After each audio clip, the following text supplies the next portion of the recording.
Welcome back. I've got Chuck Wachendorfer on the line. Chuck, how are you? Doing well, Michael. Thanks for having me. Great, great. And we're going to add Doug to this conversation too. So let's welcome in Doug real quick.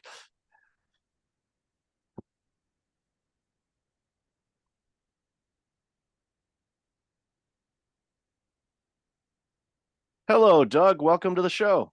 Hey, thank you. Sorry. Glad to No, be here. Hello, everybody. hello. Great. We just started, so perfect timing to jump into the show. So, uh, Doug Lennick and Chuck, why don't you introduce yourselves and then we'll dive into this conversation about this great new book you've released. Sure. My name's Chuck Wachendorfer. Doug and I are partners in a business called Think to Perform. It's a business and sports performance firm. We work with executives, athletes, business owners, doctors and nurses in surgery, the FBI, to improve decision-making under pressure. We're about 21 years old. And then he and I authored a book that we'll be talking about here today called Don't Wait for Somebody Else to Fix It. It was published April 4th by Wiley. Yep, and I'm Doug Lennick, and as Chuck mentioned, we've been in business together. We started Think to Perform as a 21-year-old company, and prior to us joining this company, forming this company, both of us had careers in the financial services industry. So we have executive life in financial services for what that's worth. Well, those are skills that definitely pay dividends. Going through my original career was public accounting, and it's amazing how many skills I picked up along the way that I use even today. So it's, the having a financial background definitely can help with decisions, and especially, making those difficult decisions that we so run into. So, congratulations, organization, is 21, so a legal adult now. So that's good. But Yeah. yeah, and still young, but it's awesome that you guys have launched this amazing business. And then of course you're writing this book. And in the pre-show, when Chuck and I were talking for a couple of minutes, I said the title of the book alone is definitely, you see it on the bookshelf, you're going to grab it and you're like, okay, what's this about? So I'll want you start with what motivated you to write the book? We feel well, first of all, we work our clients we work with our clients to develop their leadership effectiveness. And as Doug mentioned, we've spent decades in leadership roles ourselves. We have been consulting and coaching executives and business owners around the world to improve their own leadership effectiveness. We've also benefited from our own mentors and people who've come before us, people who've written great books like 7 Habits of Highly Effective People by Stephen Covey.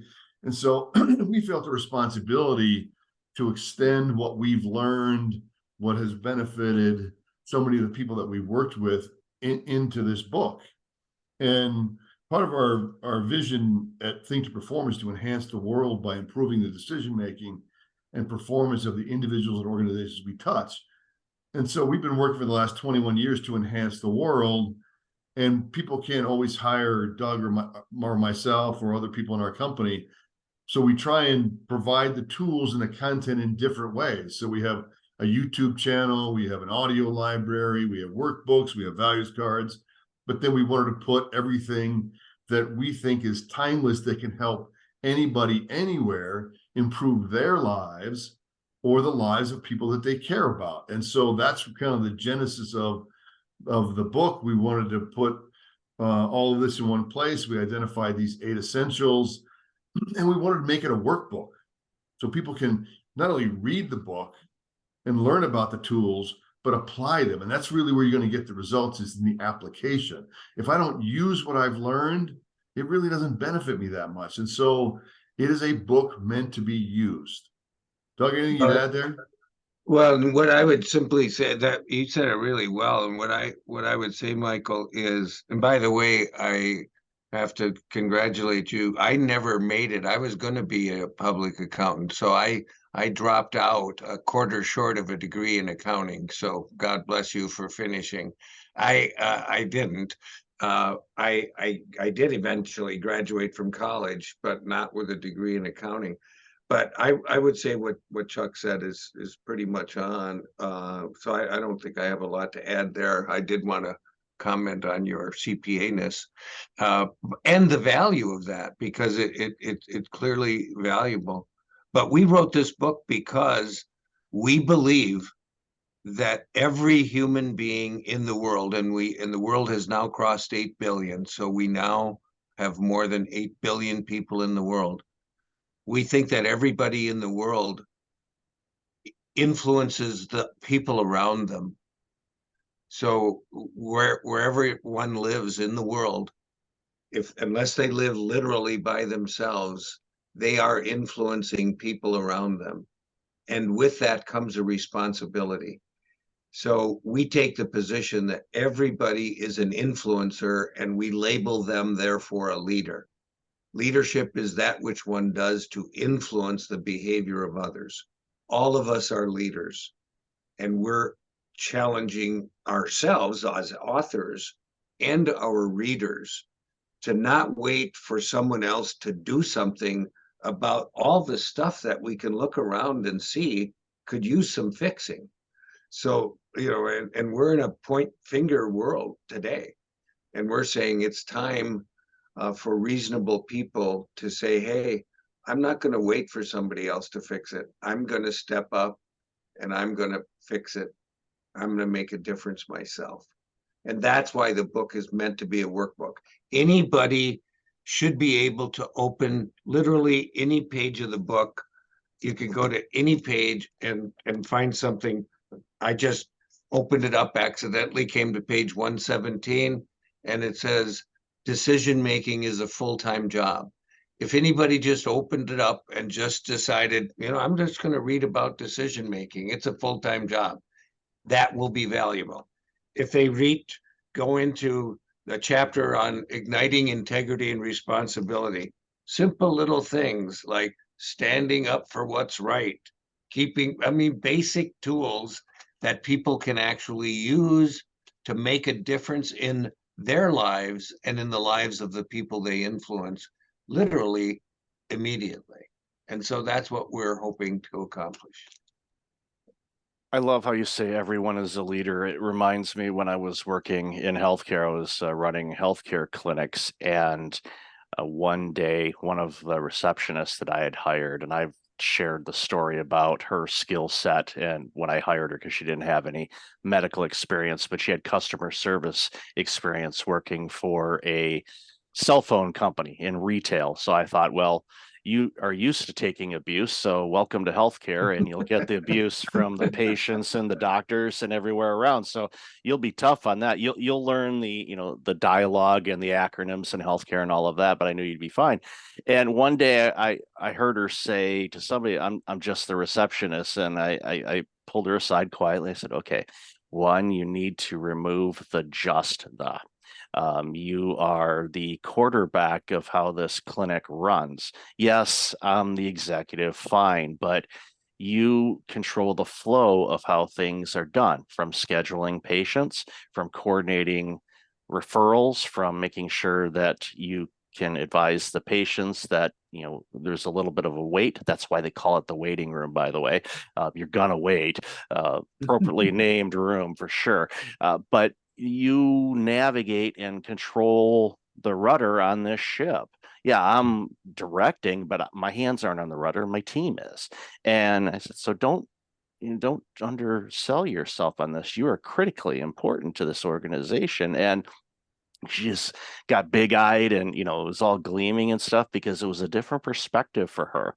She thought, well, I'm just a receptionist. Oh, no, you are critically important to this organization, and without you, it would just be nonstop chaos. So reminding people of that they are the leader, and giving them hopefully the autonomy to be able to notice things and do something about it, instead of waiting for the boss or the boss's boss to give approval on it. It's easier to ask. I heard this a quote from somebody in the Ontario government in Canada, because I used to do work with them as well.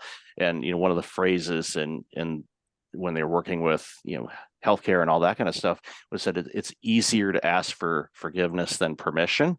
And I kind of said that to them. I said, I'd much rather you try something and maybe be wrong than to just stay frozen and not try to fix anything at all. So, I love that you guys talk about that. And that's, kind of the basis of the book. So when compiling this book, and obviously it takes a lot of time, but you obviously utilized all your experiences that you've gained throughout your career and poured it into this workbook. And I like how you frame that too, as a workbook, because I'm with you. I pick up a book and I'm reading it and all of that. If it's a physical book, then I'm either taking notes, or if it's a book that I'm going to keep and not, resell to somebody or loan to somebody, I don't try to highlight it. But if it's a book I know it's like I'm keeping this book forever, then it's going to be dog-eared. There's going to be little notes on it and all that kind of stuff. But if it's a digital book, it's the same thing. You can highlight it. But what's important is, okay, you read this thing. What are you going to apply from it? Otherwise, if you don't, then you might as well just stick to fiction, because you're not going to apply anything other than be entertained. So I'd love to hear your thoughts on that. And that's the point that Doug was making earlier, is you don't have to use all these 8 essentials to see an impact in your life.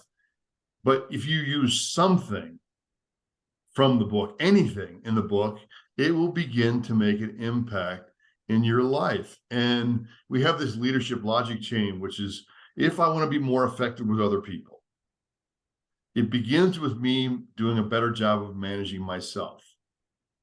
And by the way, managing my own behavior is the only person's behavior I can control is my own. Managing my own behavior involves me making better decisions. And we make about 35,000 decisions a day. Most of them we don't think about. So how I take my coffee in the morning, brushing our teeth, getting dressed, those are all decisions we make every single day that we don't give much thought about. And I don't have to make all 35,000 better, but if I made 1 or 2 better choices a day, you're talking about 4, 5, 600 better decisions a year. And that impact will take your life or your business, your family, your community in a very different direction. Making better decisions is grounded in self-awareness.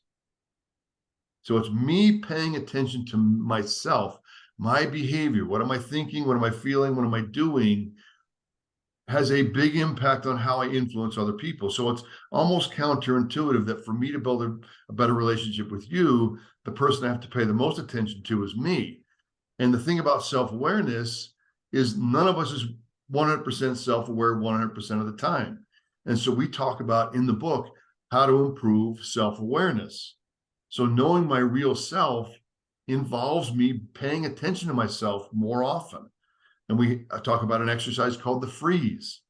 The freeze is, what am I thinking? How am I feeling? What am I doing? And sometimes what I notice is I'm not paying attention. I'm watching TV or I'm reading a book and I read 10 pages. I have no idea what I read. That's me not paying attention to myself. Well, if I notice I'm not paying attention, then the last question is, could I be doing something different? Should I go put the book down and do something else, or should I pay attention to what I'm reading? But that requires the self-awareness to make that decision.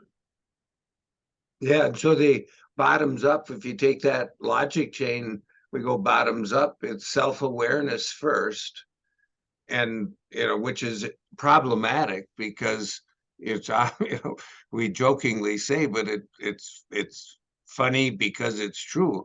People who lack self-awareness, of course, don't know. Because if they knew, then they would be self-aware. So it's very problematic. And so most people overestimate their level of self-awareness.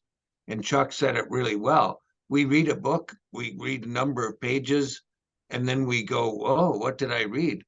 We didn't realize we were reading to ourselves and not paying attention. And so this freeze game is designed to help people make paying attention to themselves a habit. And anybody, by the way, we give freeze reminders. Thousands of them go out every day. They're free. They're just little notes that we go out, a little deal, ping somebody on their email or their text, and it asks them the question: what are you thinking? How are you feeling? What are you doing? Don't judge yourself, just learn to pay attention. What will happen is the process of paying attention to yourself will result in you improving on those 35,000 decisions you make every day. You'll start making a couple of them better. You don't have to make 35,000 better. But if I pay attention to what I'm thinking and what I'm doing, and I keep asking myself, could I be doing something better? You're going to make a couple of better choices. And as a result of that, your life is going to be more fulfilled. And you will experience the joy that comes with that. There's a psychic reward. So this is an intrinsic, extrinsic kind of a experience that one gets to have. So it almost sounds too good to be true. So I want to caution people, it is true, it is simple, and it is hard. True, simple, and hard. Simple and easy are not synonyms. It's hard to develop good habits, but then once they're habits. It then becomes hard to break them. And so that's what we're trying to do, is help people develop good habits to improve their lives, so that they in turn can have great relationships with everybody in their life. So it's self-awareness first, it's decision-making after that. So now that I'm self-aware, I can make some of those decisions better. And when I'm making those decisions better, I'm managing myself better. And when I'm managing myself better, I'm relating to other people better. I'm leading, I'm influencing. Everything is better. So that's the whole chain. And I appreciate, Chuck, that you brought that up. I think that's an important point for our listeners. Yeah, it's really important, and it's also, it reminds me of one of the many things that Jim Rohn said. Things like this. It's easy to do, but it's also easy not to do. And I think that's when people are frozen, not the freeze.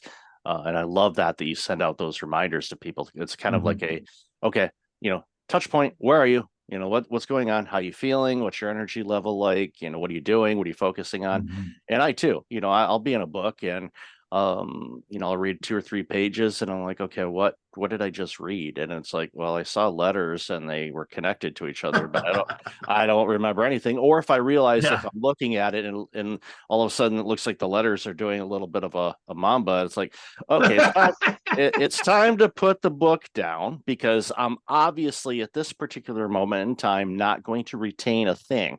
So put it down. Go look out at the sky. Don't look at the sun. Hopefully you've been taught that, but if not, don't look at the sun, but at least look in the sky, look at the top of the trees, wherever you happen to be. Even if you're inside and you can't look outside, focus on something just to kind of get present. And then you can go back to it, or you do something else. That's where your daily to-do list comes in, where you get to check off a couple things, and that in itself is a motivating and discipline factor. It's like, okay, I'm going to work on this, and like Brian Tracy tells us, like, eat that frog first. It's like, okay, sometimes there are things you want to get done, and I don't want to say 100% of the time, but it's a high percentage for me. If there's something on my to-do list and I'm like, I don't want to do that, I'll wake up the next day and say, I'm doing that, and I get it done. And of course, I get it done quicker than I thought it would take, because I focused and disciplined myself to get it done. And all of a sudden, you feel this resilience and energy boost of, wow, that was good. I feel good about that. Okay, what's next? And you want to take on the world. And, it's again, just keeping things in check. But once you start improving your self-awareness, and I love how you guys have said this, a couple better decisions a day, that's over 700 best or better decisions. Right. Anybody does that, their life will be improved, guaranteed, if you make better decisions, because that creates opportunity, clarity. I'm a huge fan of clarity, because when you have clarity and you can see things, you're going to make better decisions. And from there, it's just going to improve where you work, your life, relationships, everything. Absolutely. Yeah, we were talking about this earlier, Doug and I, in an earlier session today. My life today is a product of the decisions I made yesterday. If I want my life to be different tomorrow, it begins with me making better choices today. And we have what's called a 3-bucket theory. Everything in life falls into one of 3 buckets. Bucket number 1 is what I can control. And there's only one thing in that bucket, and that's my behavior. It's my decision making. Bucket number 2 is what I can influence. And there's only 2 things in that bucket: other people and my health. And bucket number 3 is everything else, all the stuff I have no control over: the weather, traffic, the economy, stock market. Successful people focus on bucket number 1, what they can control, which is their behavior. The more we focus on bucket number 1, the more our influence grows in bucket number 2. And so we're talking about with decision making is a bucket 1 activity. And if I want my life to be different, I can't wait for somebody else to fix it. It's up to me. Like, I got to take some personal responsibility. I have to be honest with myself. One of the 8 essentials we talk about is the connection between integrity and responsibility. Integrity is telling the truth and standing up for what's right. And then responsibility is admitting my mistakes and failures. But integrity and responsibility begin at home. I got to be honest with myself and take responsibility for my own choices and where my life is today. Sometimes that's painful. Sometimes there's parts of my life I don't want to take responsibility for and are harder for me to be honest with. But if I want it to get better, it begins there. Go ahead, Doug. I'm sorry. Oh, no, I was just going to say, you mentioned the buckets, and it just reminded me this. I have a picture of this. This is a little girl's version of this. Her dad taught her the 3-bucket theory, and then she came up with this vision of it, and they actually had another artist actually do it. But bucket: in my influence, in my control, no control or influence. And she said, why would you spend any time on that at all? And so here's this little girl, she's like 6 years old. She said, why would you not just disconnect the cord? So if you look at the picture, it's the cord to the no control nor influence is totally disconnected. So here's this little 6-year-old said, why would we spend any time there, Daddy? That's beautiful. That's why a lot of times when I have, because I work with people on burnout and workplace culture and retention and things like that. And one of the exercises that I have them do, especially when they're doing self-reflection or they're looking within, I tell them, don't judge yourself. Don't beat yourself up. The world does a good enough job for you on that. But approach things with a childlike curiosity. And like, why? Why do we do that? Why is that important? And I love that because bucket 3 is one of those things where if you focus on bucket 1 and you really get fine-tuned in that, bucket 2 is going to improve. The items in bucket 2 are going to improve based on your efforts in bucket 1. Don't even bother with bucket 3. You can't control those things. Michael Hyatt had a quote years and years ago, and I think it was during the Great Recession. And he said, I'm going to make my own economy. I'm not going to worry about the recession. I'm not going to worry about that. I'm not ignoring it, but I'm not going to pay any energy towards that. I'm going to focus on what I can do myself to improve my own personal economy, which then helps my family, helps my community, helps society by me being the best version of me. And if we all did that, can you imagine what this world would look like? It would be so dramatically better for everybody involved. You just expressed very well why we wrote the book. We're imagining the world could be better. We want to help. And it's so great to be involved with somebody like yourself who obviously wants to do the same thing.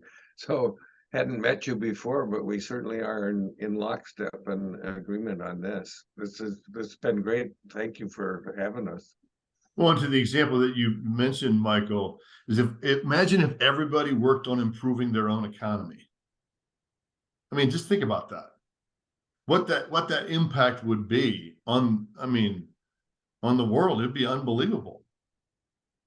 And I think that's really what we're trying to, point people's attention to is focus on what you can control. And these 8 essentials are things that you can control, and they will have a big impact on your life and those that you care about. Well, and one of the things you were talking about, Michael, as you were talking about being curious, in our the essential, the chapter on letting go of what you know, it's all about curiosity. See, what happens is a lot of times as we get older, we tend to lock in on what it is we just don't want to know anymore. We just want to say I'm done learning, I got it.